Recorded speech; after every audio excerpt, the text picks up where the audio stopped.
প্রধান উপদেষ্টা মঙ্গলবার স্বাধীনতা পুরস্কার দেবেন। স্বাধীনতা এখন বাংলাদেশে 24-এও স্বাধীনতা ধরা হচ্ছে, 71-এও স্বাধীনতা ধরা হচ্ছে। প্রধান উপদেষ্টা কোন স্বাধীনতার পুরস্কার দিবেন সেটা একটু জানবো কালবেলার এই খবর থেকে।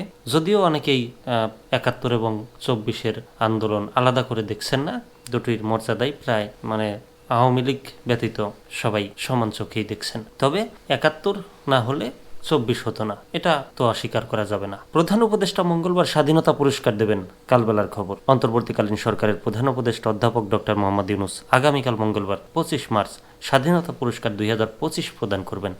ওই দিন সকাল 10:30টায় রাজধানীর ওসমানী স্মৃতি মিলনায়তনে এক পদক বিতরণ করবেন।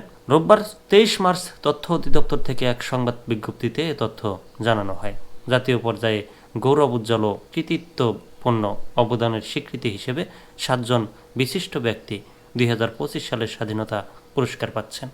এর আগে গত 11 মার্চ রাষ্ট্রীয় সর্বোচ্চ পুরস্কারের জন্য মনোনীত ব্যক্তিদের তালিকার প্রজ্ঞাপন জারি করে মন্ত্রিপরিষদ বিভাগ।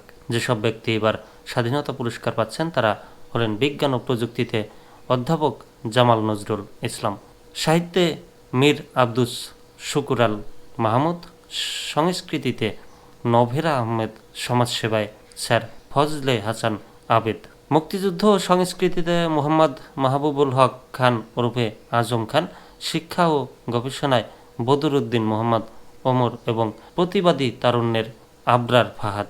যদিও স্বাধীনতা পুরস্কার না নেওয়ায় ঘোষণা দিয়েছেন বদরুদ্দিন ওমর।